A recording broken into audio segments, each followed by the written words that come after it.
Good afternoon, everyone. Volodymyr, let me start by paying tribute to you and to the Ukrainian people. You are fighting not just for Ukraine, but for the freedom and security that is cherished by the British people and by all Europeans every single day. Just a few moments ago here in the United Kingdom, we saw the sentencing of 6 men for Russian-sponsored arson attack on a warehouse in East London. This was a warehouse storing humanitarian aid and satellite equipment destined for Ukraine. We will not tolerate this hostile activity.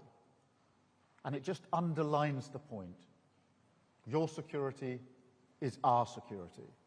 What happens on the front line of Donetsk today is shaping our collective future for years to come. And that's why Emmanuel and I brought the Coalition of the Willing together again today. We stand with you, stronger than ever, united behind Ukraine, and united with President Trump in calling for the fighting to stop now and for the negotiations to begin from the current line of contact. President Trump is right to have imposed sanctions on Russia's oil majors, as the UK has also done, alongside the latest package from the EU. And we must now maintain this pressure. Volodymyr, you have said for months that you're ready for a ceasefire and you're ready to meet Putin. Yet he continues to stall and play for time. Putin is the only person who does not want to stop this war. His strikes on civilians this week made that crystal clear once again, targeting energy infrastructure ahead of winter, hitting young children in their nursery, claiming the lives in Kyiv of a 12-year girl and a 6-month-old baby. This is who Putin is. Time after time, he rejects the chance to end the war. In just the last few days, he's rejected the opportunity for talks once again, instead making ludicrous demands for Ukrainian land, which he could not and has not taken by force. Of course, that is a complete non-starter, and it shows yet again that he's not serious about peace. So we've been clear today that we must respond.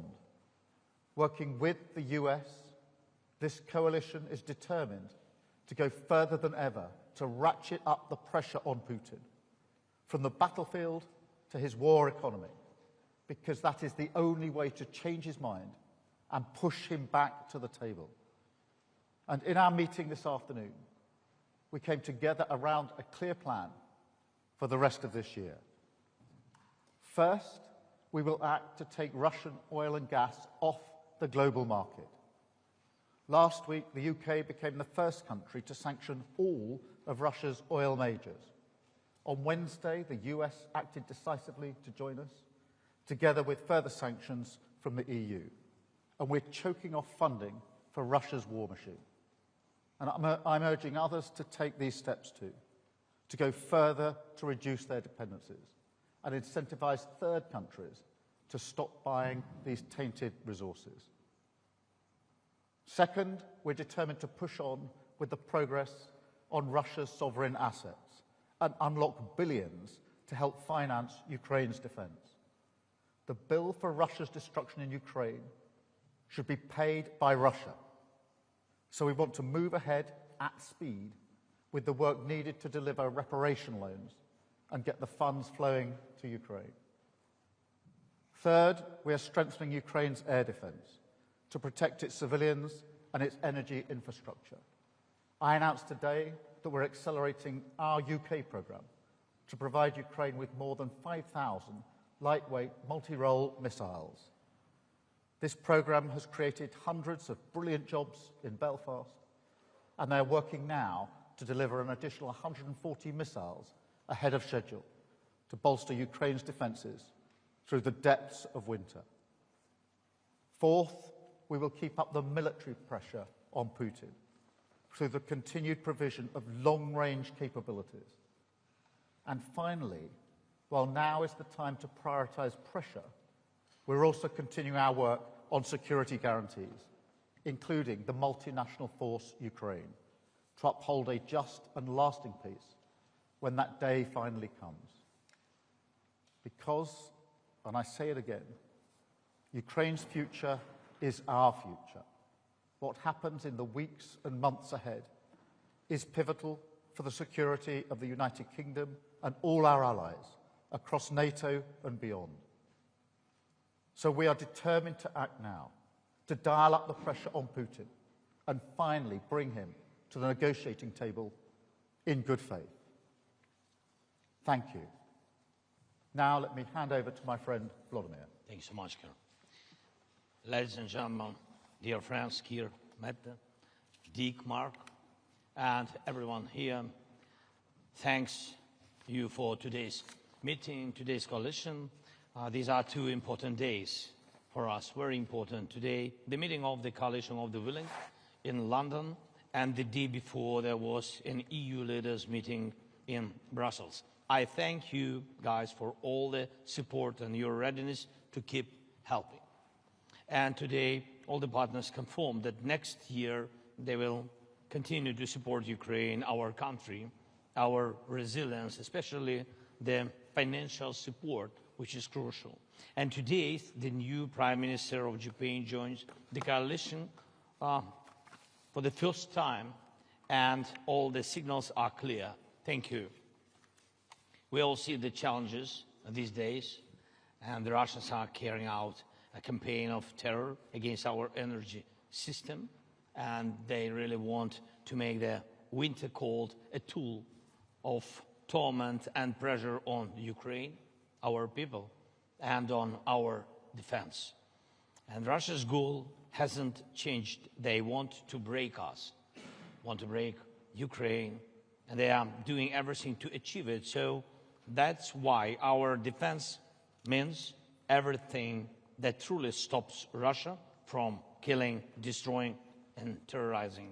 First, air defense, and today we spoke in detail with our partners about the systems. It's important that our partners focus on what's most practical and effective, and we gave all the details. Second, of course, it's important that everyone agrees the front needs substantial attention, and the focus must be on it, and thank for all the steps of help. And third, we are promoting a more meaningful approach to diplomacy. Diplomacy matters only when it can lead to real decisions. And when it comes to Russia, that dish has many ingredients. The essential ones are real forms of pressure on Russia, sanctions, our long-range capabilities, political pressure, accountability for war crimes, and real actions regarding Russian assets. Today we all agreed sanctions that hit Russian oil infrastructure, Russian oil companies are a big step, and I thank President Trump and all our partners who are implementing this.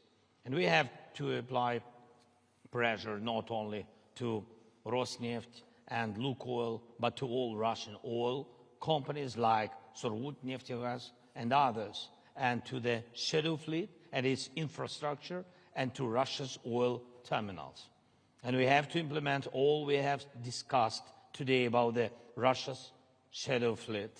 Besides, we are carrying out our own campaign of pressure with drones and missiles, specifically targeting the Russian oil sector. So the long-range capability directly strengthens diplomacy, the more losses Putin suffers on his own territory. The fewer assaults he can carry out on the front line, and the faster he will agree to meaningful diplomacy. That is why we are working to secure Tomahawk cruise missiles, additional Storm Shadow missiles, other capabilities. Thank you very much, Keir, for today's decision. Thank you for your support that you said, and about long range. And there must be no option left for Russia except to end the war and return peace to our country. And of course, I also want to thank our partners for working with us to produce weapons, for investing in our country, for joint projects, and for the agreements we are now implementing. And one more point is Pearl program. I thank for each contribution. Mark, thank you for coordinating this program, for each contribution, and today we agreed to step up in the coming months. Peace is born from pressure on the aggressor, and that is what we must continue to do. Thank you. Thank you very much, Volodymyr. Mark, can I turn to you? Yeah, thank you, and good afternoon. And as Keir Starmer and Volodymyr Zelenskiy have said, we just concluded a very productive meeting of the Coalition of the Willing, and I welcome the initiative allies are showing to strengthen our support to Ukraine even further. Just 2 days ago, I was in Washington, where I had a very good meeting with President Trump. The sanctions that the US has placed against Russia's largest oil companies will starve them of revenue and significantly increase the pressure on Putin to come to the negotiating table. And they show once again that President Trump is absolutely committed to end this war and bring a lasting peace to Ukraine. I'm glad that I was able here today to join allies and partners to discuss how we support these peace efforts and how we can increase the pressure on Russia to get there. In Ukraine, Putin is gaining little ground on the battlefield. And where there are marginal gains, they are coming at a huge price. Hundreds of thousands of Russians are dying for Putin's deluded aggression. Ukraine continues defending itself bravely, and our support to them is working. The truth is that Putin is running out of money, troops and ideas. President Trump said it very well. They should stop where they are now. And now is the right time to increase the pressure on Russia, so we can finally get a fair and a just peace for Ukraine. I therefore welcome the recent announcements by European allies and Canada of additional military aid to Ukraine.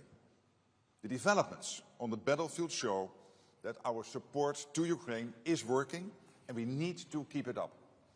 We need to pair this support with sanctions and economic pressure, and the EU's 19 seconds package against Russia is another good step in this direction. On both sides of the Atlantic, we want this war to end. And the good discussions this week in Washington, yesterday in the European Council, and now in London indicate we are moving in the right direction. Thank you so much. Mark, thank you so much. Mette, can I come to you? First of all, thank you, Keir, for hosting us today, and thank you, Volodymyr, for joining us yesterday in Brussels in a meeting with the European Council, and today in the Coalition of the Willing.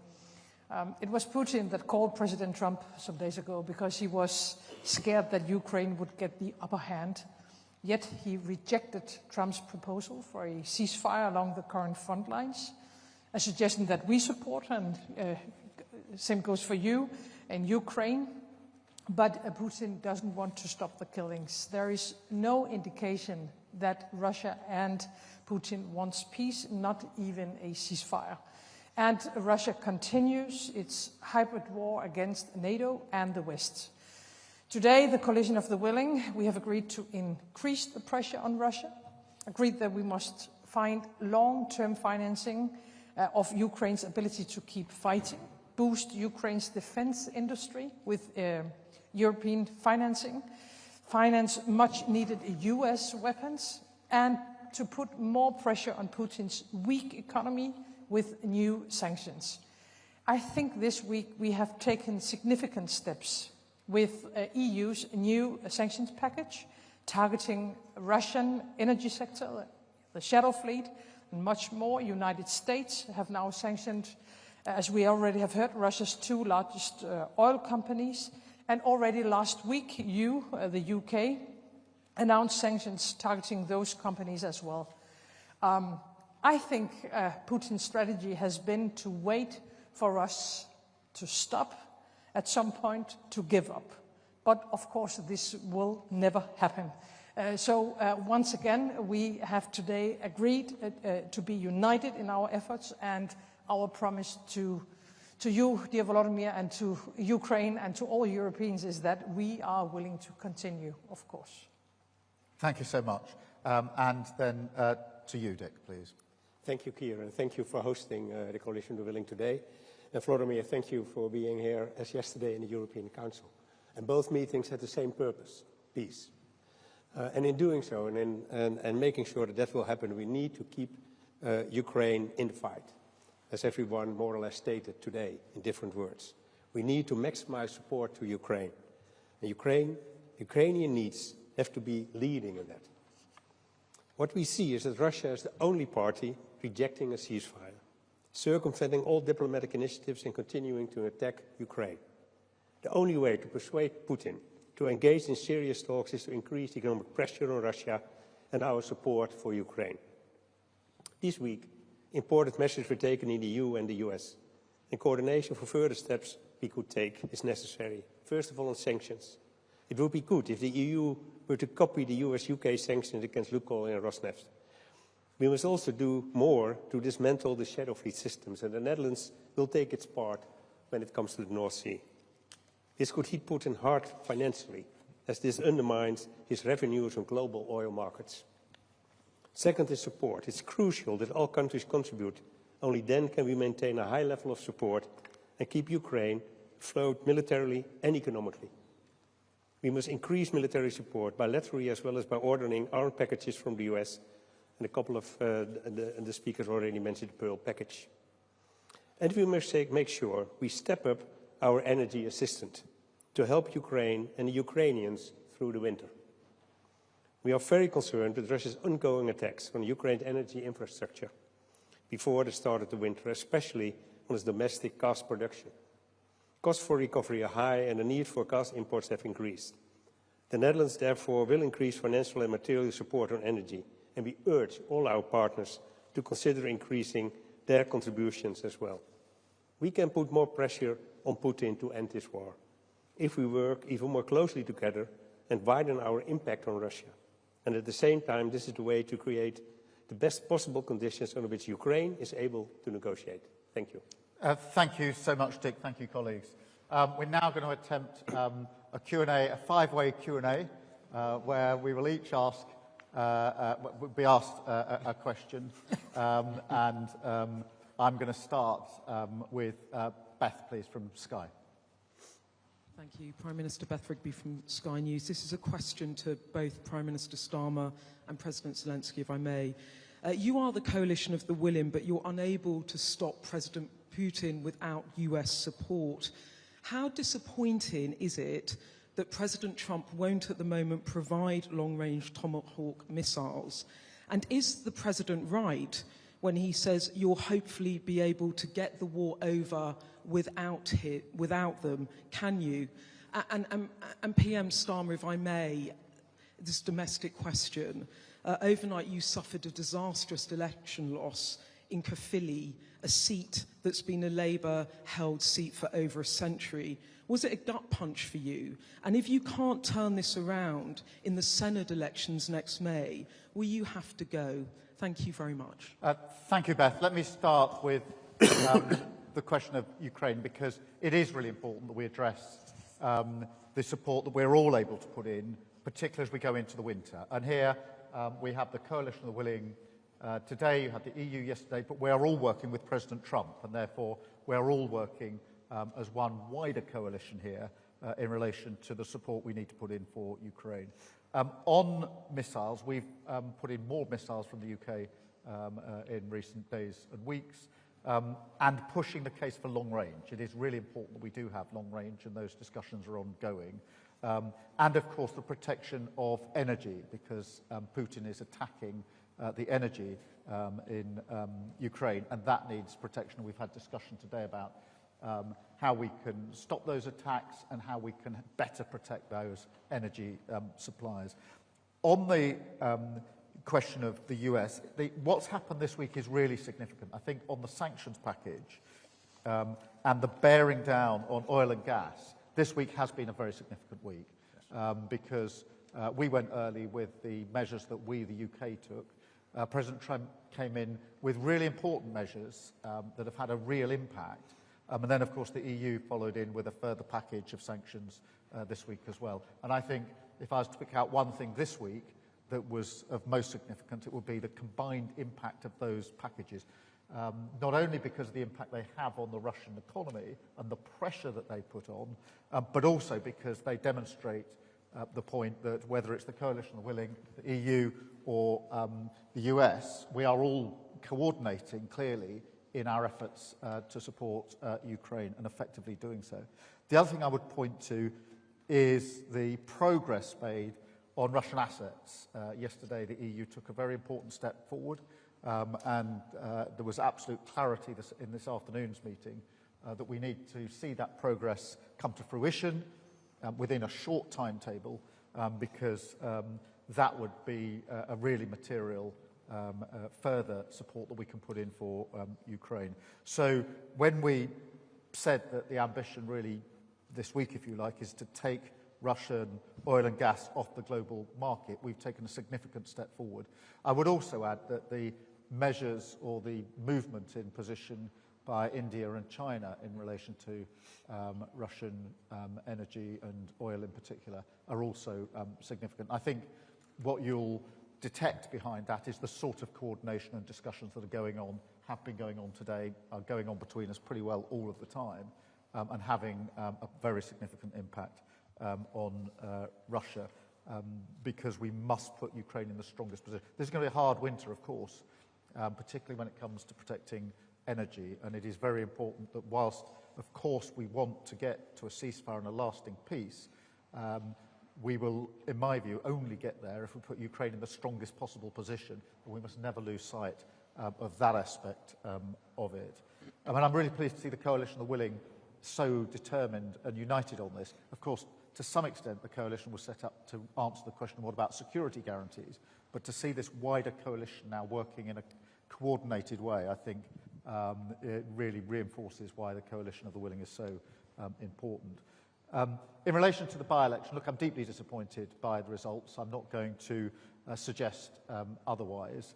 I spoke to the First Minister this morning, and clearly we need to reflect and regroup and double down on the delivery in Wales, and we clearly need to do much more.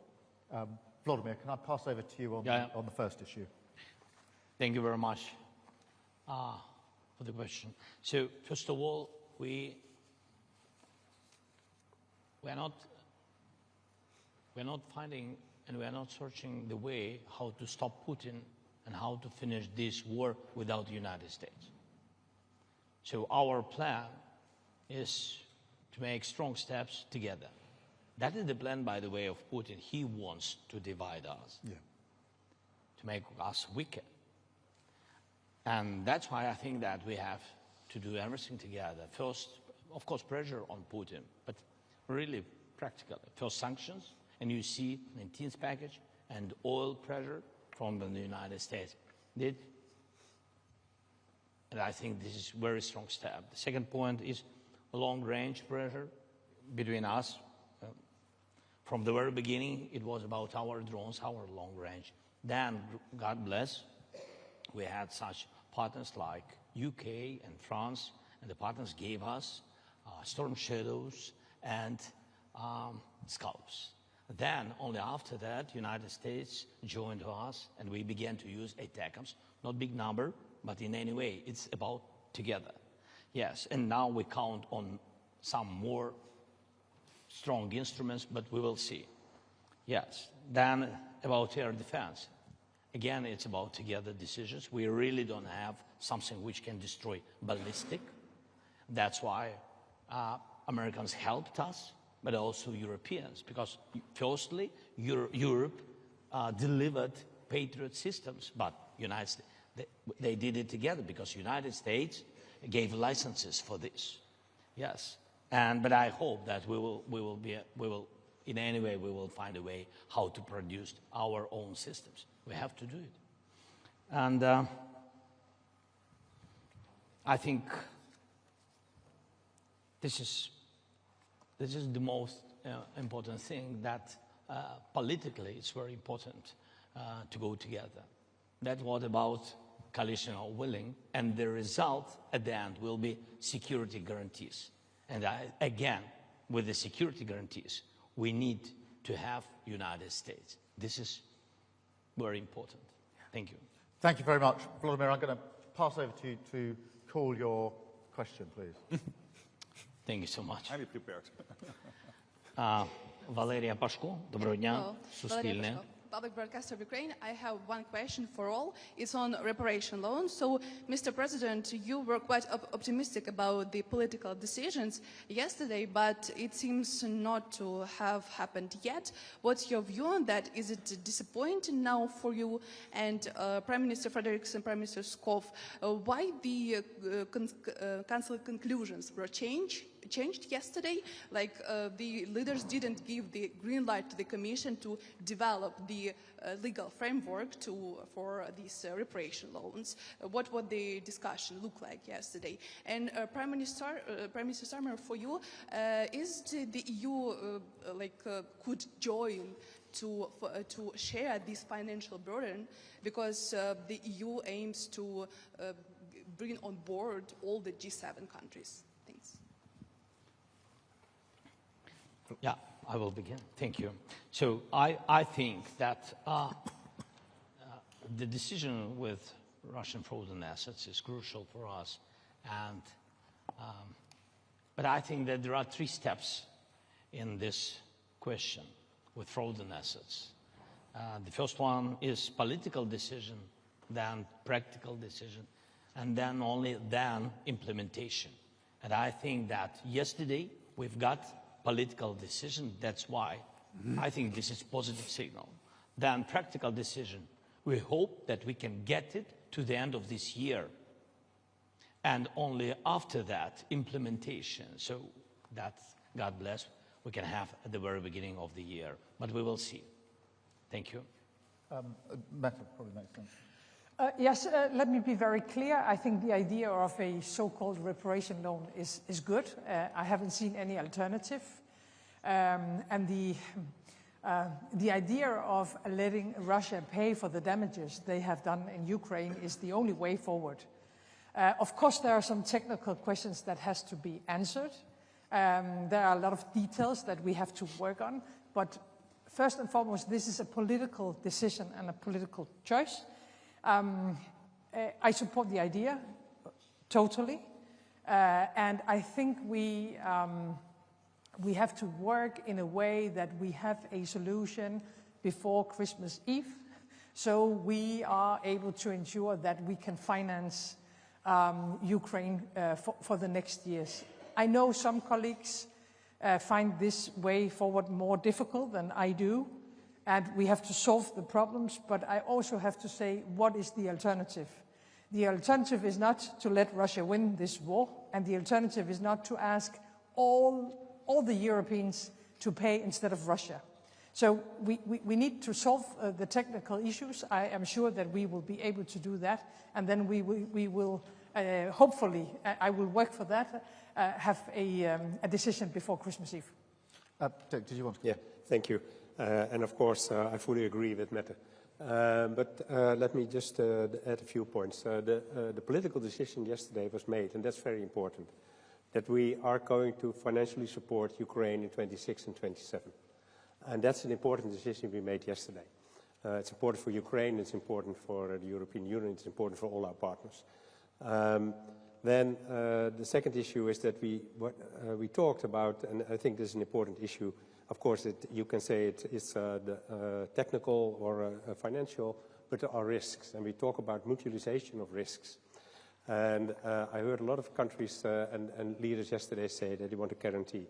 And that's important because we have to share the risk, and it cannot be only put only on Belgium.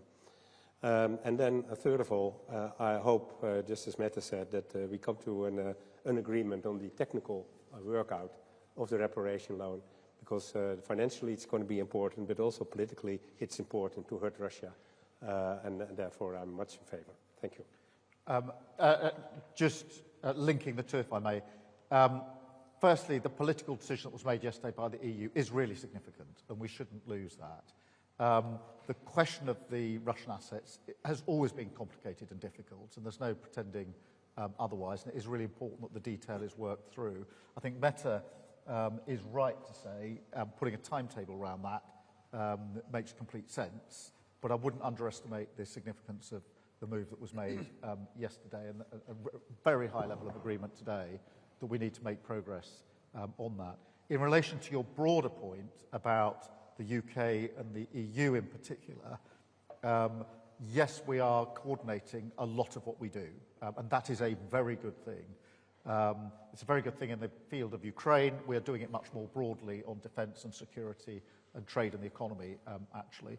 That reflects a number of things. Firstly, our shared and long-held belief that we are most effective in our support for Ukraine when we act as a group of countries, whether that's the EU and the UK working together, as we have done on most of the sanction packages. It's no accident that we act at the same time, or the wider group of the coalition of the willing. And just to emphasise something that Volodymyr said, it was welcome to have the new Prime Minister of Japan on the call today. I think it was her first international engagement, and she made a statement of principle about where she stands, and it was a very strong statement to the coalition of the willing. The fact that she chose this forum as her first international contribution and was so clear and powerful in her words, I think emphasises that coalition and the ability to bring together so many countries here is really important. So the first reason the UK and the EU are working well together is because of that most effective rule. The second is, since the EU-UK reset, I am proud and pleased to say we are coordinating much more across a wider range of issues. We live in a world where there are many, many challenges, many opportunities, and my strong view is that when the UK and the EU are able to work together, as we've shown we are able to, we're better able to meet those challenges. And of course, having Mark here heading up NATO gives you a sense of the depth of the group of countries now working together really pretty effectively in relation to our defence of Ukraine. Thank you very much. Mark, I'm going to ask you to call your question. Yes, I believe that Reuters will ask me a question. If I'm wrong. Hi there. Yes, it works. Alistair Smout from Reuters. Secretary General, after your talks in Washington this week, what's your impression of the chance that the US will give Tomahawks in the end, or is it time for other countries to step up? To Prime Minister Starmer, why hasn't Britain signed up to NATO's Pearl scheme to buy US weapons to give to Ukraine? Is it because the Ministry of Defence is running out of money? And to President Zelensky, I know you said that you wanted everyone to move together on long-range missiles, but while you convinced President Trump to give Tomahawks, would you like European countries and Britain to do more on long-range missiles? Thank you. Well, on your first question, when this came up in my meetings on Wednesday in the White House, I also said that it's up to each ally to decide which type of weapons they want to deliver to Ukraine. And that's really a decision by each of the individual allies.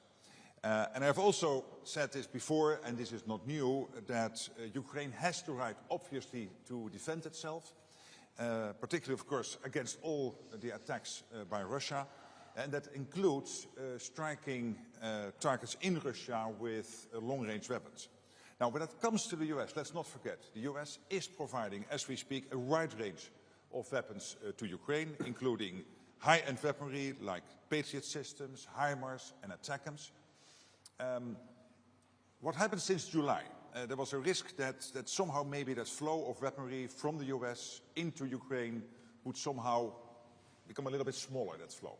But luckily, in July, the President decided, President Trump, to really open the floodgates again when it comes to lethal and non-lethal weapons into Ukraine. Crucial stuff which only the US can provide. For example, interceptors for Patriot systems, defending innocent civilians in Ukraine and protecting crucial civilian infrastructure in Ukraine. And what NATO has done with our allies, we organized the whole thing because the US said we are going to provide it but paid for by allies. So we have bundled that together. The Netherlands was so kind, maybe because I'm from the Netherlands, but they were so kind to immediately buy the first package, and then others have followed. So billions have now been committed, and the stuff is now flowing into Ukraine. Crucial gear again, which only the US at the moment can provide.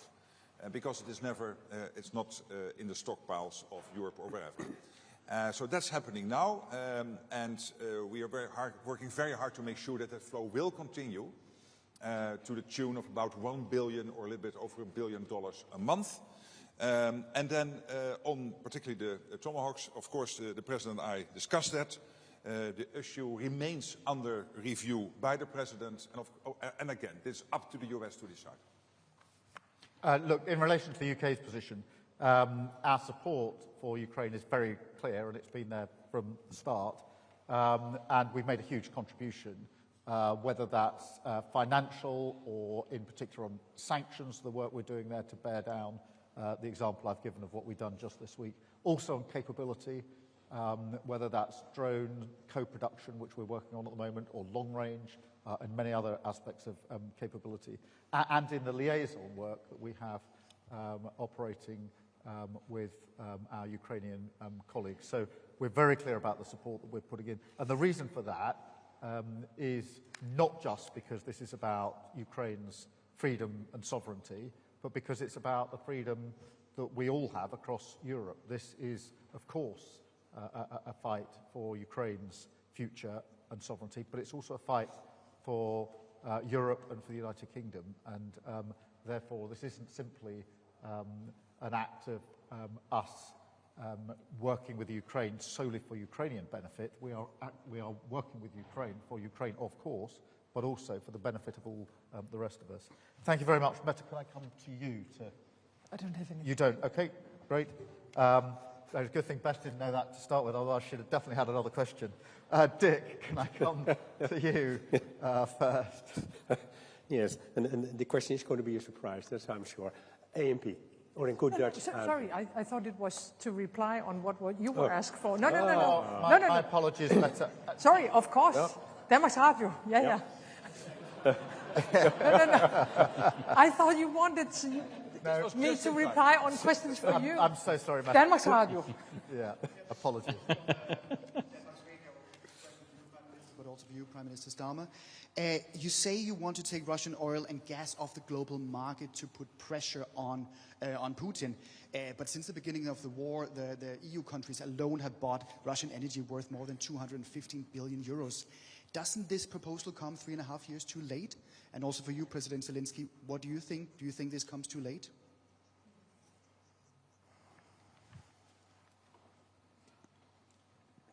Mette, do you want?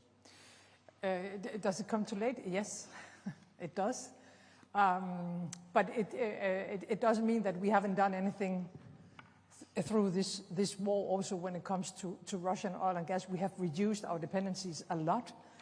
But of course, all what we want to do is to ensure that Russia's economy is weakened, and that we put Ukraine in a strong position as possible.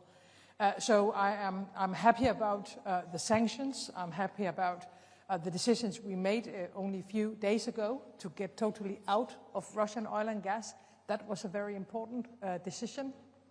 And now we simply have to continue. And I'm very pleased that for the first time we have a combined pressure on Russia between UK, between the European Union, and between US. So I think right now we are taking the right decisions. But of course, I would have hoped that Europe would have said goodbye to Russian oil and gas already years ago. Thanks so much. Better now than never. So we are very thankful to partners, to Europe and to the United States, with sanctions on Russian energy sector. What about us? We began to fight against Russian energy with our sanctions. It was long range. We could do only this. So, but now it's great that we can use such instrument like sanctions. Thank you. Just picking up on this. Look, I think it's important when we say we want to take oil and gas off the market, that we're describing an end of a process, not the beginning of a process. So this isn't the first time the Coalition of Willing, the EU, and others have come together to take action. It's where we're getting, I hope, towards the end of the process where we will take it off the market. Therefore there's been months and years of our work actually on this. And I think it is really important that we continue to bear down. There are some countries which, in my view, should be moving a lot more quickly in relation to this. And obviously, that's a point that we make on a regular basis. But this is a description of what I hope will be the end of the process, not the beginning of the process. Thank you very much. And Dick, can I ask you to... Yeah, I try once again. Yes. It's still the same person. Yeah, it's still the same person. Lucky for me. Yes. To Prime Minister Schoof, President Zelensky is very clearly asking for more military support, specifically long range. He hasn't been able to get that this week. The Dutch government considers itself to be a frontrunner in supporting Ukraine. Why is it so difficult to significantly increase this kind of support? And President Zelensky, do you need allies like the Netherlands to increase their support? And has this week been disappointing to you? Well, thank you for the question. And I think it's, as you said, we are frontrunner for a long time. I think that's very important. It's something that the Prime Minister of UK just mentioned as well. I mean, we do this because we absolutely believe, of course, that we have to support Ukraine and the Ukrainian people in their fight against the aggression war of Russia. But at the same time, it's so important to support, and we must never forget, that it's also about freedom and security in Europe, and therefore also for the Netherlands. And I want to underline that again, once again, because sometimes people forget. So it's not a war far away, it's a war close by. Yeah. Having said so, I think we do everything we can to support Ukraine, whatever it takes. And that also in relation to long-range weapons. Even the Dutch Parliament would agree, did agree actually, in favor in a motion in the Dutch Parliament. So I feel very comfortable in trying to work together with Volodymyr and the countries, wherever they are, that want to help, and to make sure that we do everything we can. Thank you. Thank you very much. And first of all, really, we are thankful to the Netherlands, one of the biggest donators in Europe and in the world. It's true. I think this year you donated more than 4 billion. Yes, it's a big amount, really. I understand that it's not simple, yes, for any kind of country, but really we are thankful for this. But in any way, I'm very thankful for your questions to partners. Thank you very much. Thank you. Thank you. We need to go off in a reverse order. Right.